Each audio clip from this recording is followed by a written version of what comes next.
के बल्ब के नीचे वाले भाग में यानी पॉजिटिव टर्मिनल में गई है। तो बच्चों ये क्या होगा, ये बल्ब जल रहा है ना, देखो दिखाई दे रहा है। ये बल्ब इसलिए जल रहा है क्योंकि ये जो लोहा है ये करंट को पास करता है, विद्युत धारा का सुचालक होता है। तो यहाँ से जो करंट आ रहा है इधर से इधर को जा रहा है ना, इसलिए यह क्या है, एक सुचालक है और यह बिजली की धारा को अपने में से गुजरने देता है। वहीं दूसरी तरफ देखिए आप, यहाँ पे एक बैटरी है, इसका जो ऋणात्मक आयन है या जो नेगेटिव टर्मिनल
कि वो उच्च ताप के कारण जो उसके बल्ब के तंतु होते हैं वो गर्म हो जाते हैं, दीप्त हो जाते हैं। इसी प्रकार जो हीटर होता है, हीटर में भी आपने देखा होगा जो तार होती है वो जल जाती है और वो विद्युत धारा की वजह से गर्म हो जाती है। तो ये भी विद्युत धारा का तापीय प्रभाव होता है।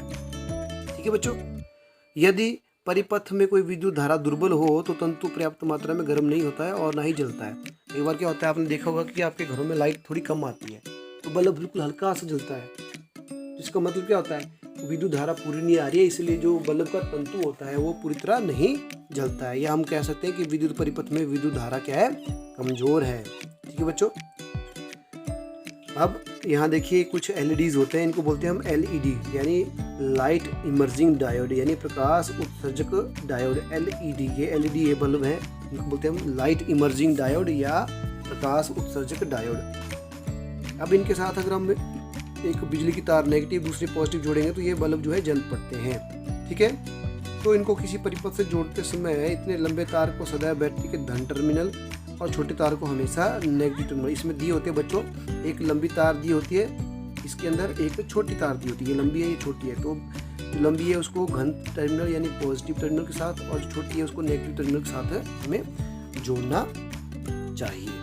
ठीक है बच्चों, तो अब हम जो मैंने ऊपर बताया उसी के हिसाब से हम ये सारे एक्सपेरिमेंट कर सकते हैं कि इनमें से किसके अंदर जो है कौन सा द्रव जो है विद्युत का चालन करता है, कौन सा नहीं करता है। तो ये आप इसको अपने आप कर सकते हैं। ठीक है, बच्चों वास्तव में होता क्या है कि कई विशेष परिस्थितियां होती है जिनमें अधिकांश पदार्थ जो विद्युत धारा का चालन कर सकते हैं और यही कारण है कि पदार्थों को चालकों तथा विद्युत रोधकों के रूप में हम वर्गीकृत करते हैं। ठीक है, तो इसी कारण हम पदार्थों को बोलते हैं यह विद्युत चालक है और यह विद्युत के कुचालक है।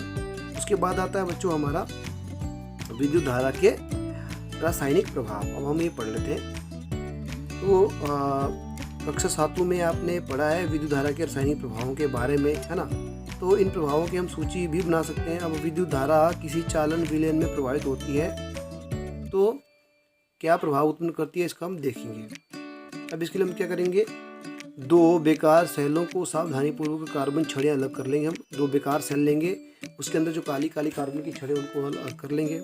अब उनकी जो धातु की टोपियां होती हैं उनको रेगमाल से साफ करेंगे और इस तांबे के तार साथ लपेटेंगे, एक बैटरी जोड़ेंगे जैसे 14.5 में दिखाया गया है चित्र में। और इन 2 छड़ों को हम इलेक्ट्रोड बोलेंगे, जैसे ये बच्चों ये ध्यान दें। यहाँ पे ये देखिए एक सेल से हमने जो कार्बन रोड निकाली है वो की है, दूसरी है। अब इसके ऊपर हमने टोपी के साथ हमने क्या किया है, कार्बन की एक लाइट तार को हमने ऐसे घुमा के कुंडली बना के जोड़ दिया है ना धातु की टोपी के साथ। अब ये कार्बन छड़े हैं, ये कार्बन छड़े ये करेंगे आपकी इलेक्ट्रोड का काम।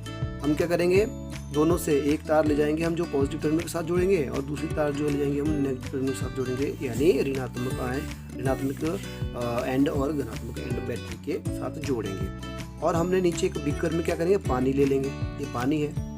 ठीक है बच्चों, फिर क्या करेंगे हम, जैसे इसमें स्विच ऑन करते हैं करंट पास करते हैं तो आप देखो क्या देखोगे, हम देखेंगे कि क्या वह पानी जो है करंट पास करता है। ठीक है बच्चों, तो फिर क्या होता है, किसी कांच के गिलास जिसमें मैंने आपको बता दिया, हमने पानी लिया, उसके साथ हम एक छोटा सा चम्मच नमक भरकर या नींबू के रस को भी मिला सकते हैं। अब इस घोल में हम इलेक्ट्रोडों को डुबोएंगे और यह सुनिश्चित करेंगे कि कार्बन की जो छड़ें हैं वो धातु की टोपियाँ जो हैं जल से बाहर रहें और कार्बन छड़ें जो है पानी के अंदर। अब 3-4 मिनट तक हम प्रतीक्षा करेंगे। अब इलेक्ट्रोडों को ध्यान से देखेंगे हम, क्या आप इलेक्ट्रोडों के समीप किसी गैस के बुलबुले को देख पाते हैं। तो जब थोड़ी देर बाद जो है यहाँ पे क्या होगा, इलेक्ट्रोड है बच्चों, इनके समीप थोड़े पानी के जो क्या होंगे बुलबुले जैसे आ जाएंगे यहाँ। क्यों, ये क्या होंगे, ये आपका जो है पानी में जो ऑक्सीजन गैस होती है उसको डाइलेट करते हैं और ये गैस जो है यहाँ पे उत्पन्न हो जाती है क्योंकि इसमें करंट पास होता है। तो H2 होता है वाटर, तो H2O में से ये हाइड्रोजन गैस को अलग करते हैं। तो ये विद्युत धारा का रासायनिक प्रभाव हो जाता है बच्चों। ठीक है, अब इसी तरह हम आलू की चालकता भी देख सकते हैं। हम क्या करेंगे, एक आलू लेंगे,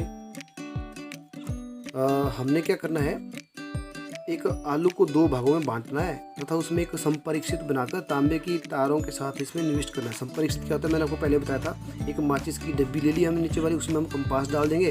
अब इस माचिस की डिब्बी के ऊपर हम एक तार जो है लपेटेंगे कुंडली बनाकर इस तरह से, जैसे चित्र में दिखाया हुआ है। और इस तार का एक सिरा जो है बैटरी के एक भाग में लगाएंगे और दूसरे सिरे को हम क्या करेंगे, दूसरा सिरे जो है हम इसको आलू में डुबो देंगे, आलू के एक भाग में। और जो बैटरी का दूसरा सिरा है उसको भी हम आलू के दूसरे भाग में डुबो देंगे।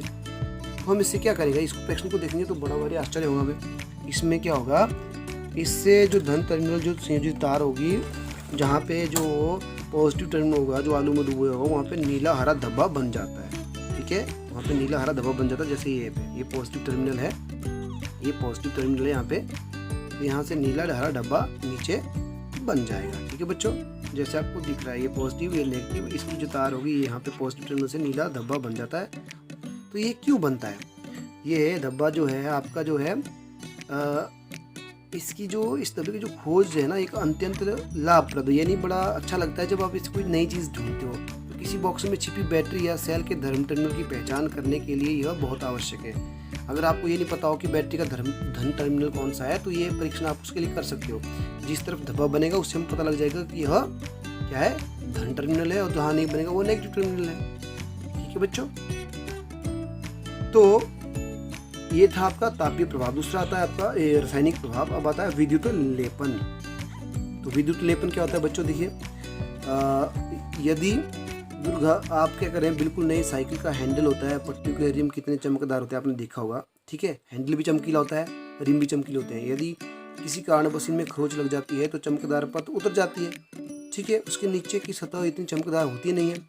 तो अब आप में से आपके अपने मम्मी या बहनों को भी देखा होगा कि महिलाओं जो होती है ना वो ऐसे आभूषण पहनने नहीं देखा जो चमकते ना हो, तो सोने के प्रतीक होते हैं। अब आप इनको क्या करते हैं, सोने की जो परत चढ़ाई जाती है। अब कोई धातु चमकीला नहीं है बच्चों, उसके ऊपर सोने की परत चढ़ाई जाती है, फिर क्या हो जाते हैं, वो चमकीले हो जाते हैं। ठीक है, और नीचे की चांदी या किसी अन्य धातु की सतह दिखाई नहीं देती है क्योंकि उसके ऊपर हम सोने की परत चढ़ा देते हैं, वो नए बन जाते हैं। तो विद्युत लेपन क्या हुआ बच्चों?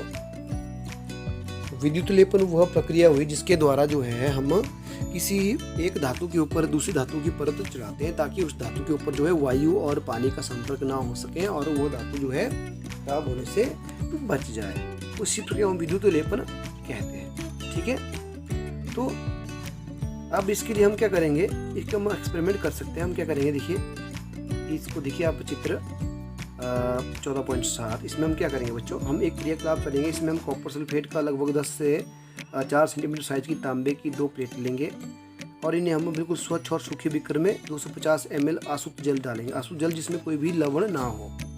ठीक है, डिस्टिल्ड वाटर।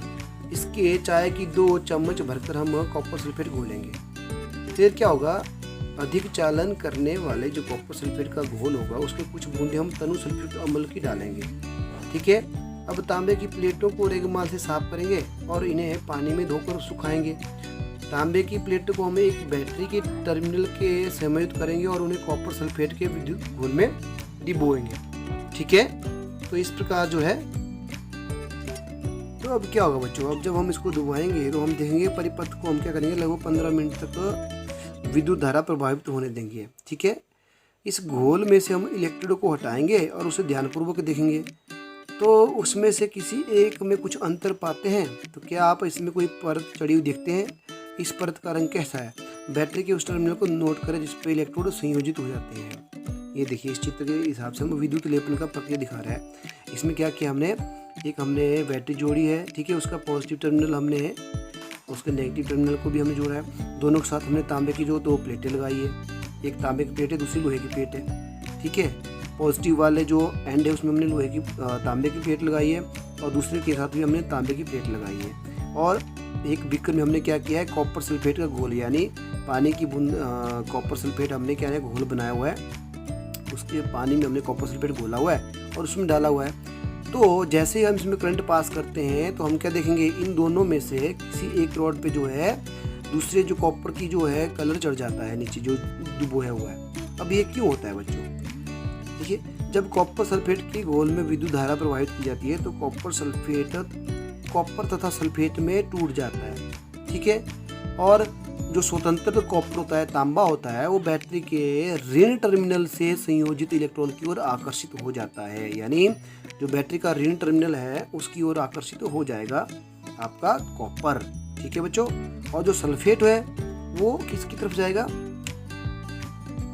लेकिन जो विलयन में कॉपर के क्षय की पूर्ति होती है तो दूसरे इलेक्ट्रोड से जो तांबे की प्लेट से बना है समान मात्रा में कॉपर विलयन में घुल जाता है। तो इस प्रकार जो घोल है उसमें से कॉपर कम हुआ वह घोल में पुनः स्थापित हो जाता है। तो यह प्रक्रिया कंटिन्यूसली चलनी रहती है। तो इसी प्रक्रिया को हम क्या बोलते हैं, इलेक्ट्रोडों का स्थानांतरण होता रहता है और इसी प्रक्रिया को हम विद्युत लेपन की प्रक्रिया भी बोलते हैं। तो विद्युत लेपन क्या हुआ बच्चों, विद्युत धारा द्वारा किसी पदार्थ पर किसी वांछित धातु की निक्षेपित परत करना या परत चढ़ाना विद्युत लेपन कहता है। ठीक है, यानी विद्युत धारा के द्वारा किसी दूसरे धातु के ऊपर बिजली की धातु की विद्युत धारा के द्वारा किसी एक धातु पर दूसरे धातु की परत चढ़ाने को हम विद्युत लेपन कहते हैं। इसका उपयोग बहुत जगह किया जाता है बच्चों। इसका उपयोग धातुओं को जंग लगने से बचाने के लिए किया जाता है ना। और बहुत सी जगह जैसे आपको पता है जो आपकी पानी की पाइप होती है उनके ऊपर जिंक धातु की परत चाहिए जाती है। इसके अलावा आपके जैसे कार के कुछ भाग होते हैं, स्नान घरों की टोंटियाँ होती हैं, जो नल की टोंटी होती है, गैस बर्नर होते हैं, साइकिल के हैंडल होते हैं, इन सभी में क्रोमियम धातु की परत चढ़ाई जाती है। तो इस प्रकार जो है हम एक धातु के ऊपर दूसरी धातु की परत चढ़ा देते हैं। इसी प्रक्रिया को हम विद्युत लेपन कहते हैं। पर ये चढ़ाते हैं हम विद्युत प्रक्रिया के द्वारा। और ये क्यों चढ़ाते हैं? ताकि उन पे जंग ना लगे और यह खराब ना हो। ठीक है बच्चों, तो इसी टॉपिक के साथ आपका ये चैप्टर पूरा खत्म होता है और मुझे पूरी उम्मीद है कि आपको अच्छी तरह से समझ आया होगा। अब बच्चों चलिए आज के अभ्यास में से कितने प्रश्न देख लेते हैं। 1 2 3 4 5 6 7 8 9 10 11 12। तो आपके अभ्यास के 12 प्रश्न हैं, जिसमें से हम आज पहले 3 प्रश्न कर लेते हैं और वही प्रश्न आपने आज गृह कार्य के रूप में करने हैं। तो चलिए पहला प्रश्न क्या है? रिक्त स्थानों की पूर्ति करें।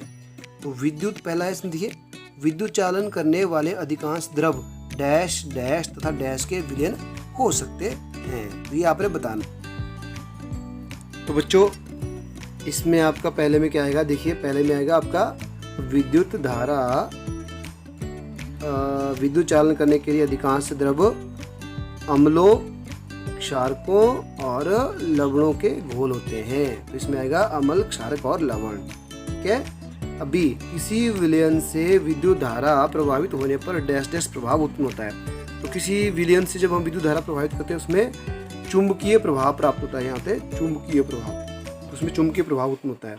सी है, यदि कॉपर सल्फेट घोल में विद्युत धारा प्रवाहित की जाए तो कॉपर बैटरी के डैश डैश टर्मिनल में संयोजित प्लेट निक्षेपित होती है। तो ये आपको मैंने जब अब एक्सपेरिमेंट बताया था तो उसमें कराया था। तो ये किसमें होगी? नेगेटिव टर्मिनल या ऋणात्मक टर्मिनल में। यहाँ आएगा ऋणात्मक टर्मिनल। उसके बाद है डी, विद्युत धारा किसी पदार्थ पर वांछित धातु की परत निक्षेपित करने की प्रक्रिया को बोलते हैं हम क्या बोलते हैं? विद्युत लेपन। क्या बोलते हैं? विद्युत लेपन। तो ये प्रश्न नंबर 1 हो गया बच्चों। प्रश्न नंबर 2 है, जब किसी संपरीक्षित के स्वतंत्र सिरों को किसी घोल में डुबोते हैं तो चुंबकीय सुई विक्षेपित होती है। क्या आप ऐसा होने के कारण बता सकते हैं? ऐसा क्यों होता है बच्चों? तो मैंने आपको बताया था जब चैप्टर पढ़ाया था।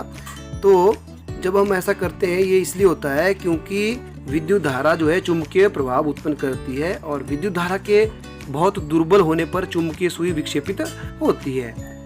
चुंबकीय सुई का विक्षेपण विद्युत धारा का निर्भर करता है। विद्युत धारा का प्रभाव अगर जितना अधिक होगा तो चुंबकीय सुई का विक्षेपण भी उतना ही अधिक होगा। तो इसका कारण है बच्चों। प्रश्न नंबर 3 क्या है? ऐसे 3 द्रव्यों के नाम लिखिए जिनका परीक्षण 14.9 चित्र जो दिया है में दर्शाए अनुसार एक चुंबकीय सुई विक्षेपित हो सकती है। इसकी जो हमारा चित्र दिया हुआ ना बच्चों, इसके अंतर जो सुई विक्षेपित हो सकती है, ऐसे कौन कौन से 3 द्रव्य यहाँ पे द्रव्य होंगे उनके नाम बताने। तो 3 द्रव्य कौन कौन होंगे? एक तो नींबू का पानी भी हो सकता है पहला। ठीक है। दूसरा क्या हो सकता है आपका? मैंने जब ये कराया था तो आपको बताया था नींबू का पानी हो सकता है, टोंटी का पानी होगा जिसमें लवण हो, और तीसरा कॉपर सल्फेट भी बताया था मैंने आपको। ये 3 जो है यानी नलके का पानी, नींबू पानी और आपका कॉपर सल्फेट का घोल। तो बच्चों ये 3 प्रश्न हो गए आज के लिए। आई थिंक ये काफ़ी है बच्चों इतना वीडियो। ये 3 प्रश्न ही आपने होमवर्क के रूप में अपने गृह कार्य के रूप में अपने कॉपी पे करेंगे। तो चलिए इसी के साथ इस वीडियो को मैं यहीं ख़त्म करता हूँ। अगले वीडियो में इस चैप्टर के बचे हुए प्रश्न हम करेंगे और समझेंगे। तब तक के लिए अपना ध्यान रखें और अच्छे से पढ़ते रहें।